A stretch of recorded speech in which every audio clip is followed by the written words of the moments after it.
Welcome back to the channel. Last time it was warm-up exercises and stretches to get you ready for training. This time sort of a continuation of part 2 where it's more drills and stick and ball. I want to address kicking a ball back and forth because obviously that's the most basic thing that you think about when you're doing a warm-up for a goalkeeper. Okay, maybe this is a hot take, but I fucking despise kicking a ball back and forth. I think it can be such a waste of time. Okay, let me walk that back just a touch. I hate monotonous, unintentional back and forth kicking. My issue is that a lot of times when you go to kick the ball for warm-up, it's just sort of an afterthought. You're just kind of sent to go kick the ball. The coach doesn't really have a plan for you, so why don't you go just waste some time doing this and we'll get back to you when we're ready. In fairness, it does get you moving, gets your body temperature up, gets the blood flowing. My issue again is just that it's a lot of times done without any specific intent or specific goal in mind. So if you're gonna kick the ball, let's have a specific purpose in mind. Starting off with a nice slow ball just rolled at you, you're gonna practice your kicking form. Line up your non-kicking foot a few inches away from the ball with your toe pointing towards your target. As well, the side of your kicking foot also pointing towards your target. Keep your weight forwards, get over top of the ball, and follow through. Then you can progress with a little bit more speed or having the ball come towards you a little bit further to the outside so you have to reach for it. Now, in that case, your non-kicking foot can't be pointed towards the target since you're reaching away from you across your body. But you still want your kicking foot, the side of your kicking foot, to be parallel towards the target. This is completely optional, but I throw in some touches with the stick and passes with the stick because I want to get good at controlling the ball with my stick and working on my ground game, but that's up to you.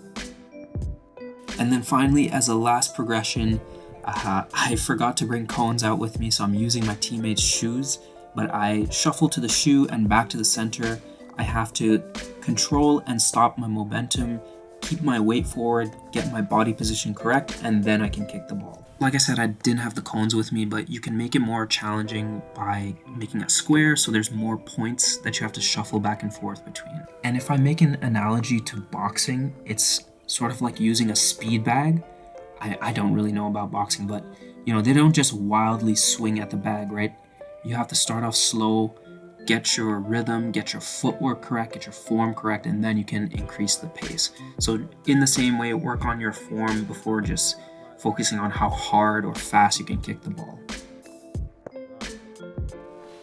And last thing, if you are by yourself and you don't have anyone to help you, you can just use the backboard of the net. And then again, you're starting off just slow with the ball coming directly at you. Then you can start kicking and rebounding the ball off the sides of the backboard. So it comes at you at different angles, so you have to reach further away from you. And then again, as for me, personal choice, I just incorporate a little bit of stick work in there. Now this one I would consider the wax on, wax off of shot stopping. But this time you will need somebody to help you. So get a teammate, get a coach, parent on the sideline, anybody. You'll be standing across from them just like this. You're both 1.5 meters, 2 meters away from the baseline. Goalkeeper is in line with the center of the net. They're gonna bounce the ball towards you, but more away from you towards the net. And the bounce is gonna be about halfway up your leg guard to slightly higher than your leg guard. All you have to do is deflect the ball into the net. There's this guy by the name of Mike Mahood from Canada. He's a goalkeeper. He was named to the FIH World 11 in 1999. And when I was trying to make Canada's under-21 team, I had the privilege of working with him for some of our training sessions. And anybody that gets a chance to work with him knows his signature line, better late than early. This drill forces you to be patient because you have to look at the bounce and see the trajectory of the ball before you move. If you're not patient and you don't see where the ball's going and you go early, it will deflect straight back where it came from to the opposition. If you're patient and you wait till you're on time, it will deflect to the side. And even if you're patient and you're a bit late, it will still deflect to the side, but maybe just on a sharper angle behind you. So that's why it's best to be on time, but it's still better late than early. In my Goalkeeper Basics video, which I'm really proud of, there's a lot of good information there, you should go check it out. I talk about these 3 main points with shot stopping, and I could honestly repeat them constantly in every video, but just to go over it quickly, you are 1, pushing off of your opposite leg and driving your hips across. You also want to keep your weight forwards and balanced. And 3, you can turn your hips a little bit just to get that angle of deflection, but you don't want to overturn your hips such that you lose surface area on the front of your leg guard, which is where you want to contact the ball. I don't do high saves here, but honestly it's exactly the same except you stick your hand in the air. Okay, it's a bit more complicated than that, but the main focus here is timing and the movement of the hips and lower body, which is the foundation of any shot stopping. And then I progress to make it a bit more dynamic. Here you have a low bounce one side, low bounce the other side, and then across again, one high shot.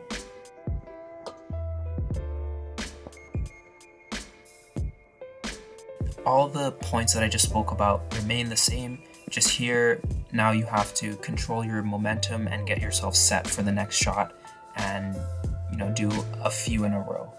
Yeah, that about does it. I'm ready, I'm warm, and I'm all set for the rest of training. So I hope that you found that useful. Just to summarize again, your warm-up should have some sort of specific goal or skill or scenario in mind, which will translate to a real game. And then with the kicking drill, the main points being 1, you want to plant your non-kicking foot parallel to the ball just a few inches over. 2, you want to have the toes of your non-kicking foot and the side of your kicking foot parallel to the target. 3, you want to keep your weight forwards and balanced so that you get over top of the ball and that you follow through. With the second drill, the main points being 1, better late than early. 2, keep your weight forwards and balanced. 3, drive off of your back leg to get your hips across. And 4, don't overturn your hips. That is it for this one. As always, leave a comment for some feedback. Like if you liked it, share if you think somebody else might too, and subscribe so you're in the loop for, I haven't quite decided yet, but probably something sports science-y. Thanks.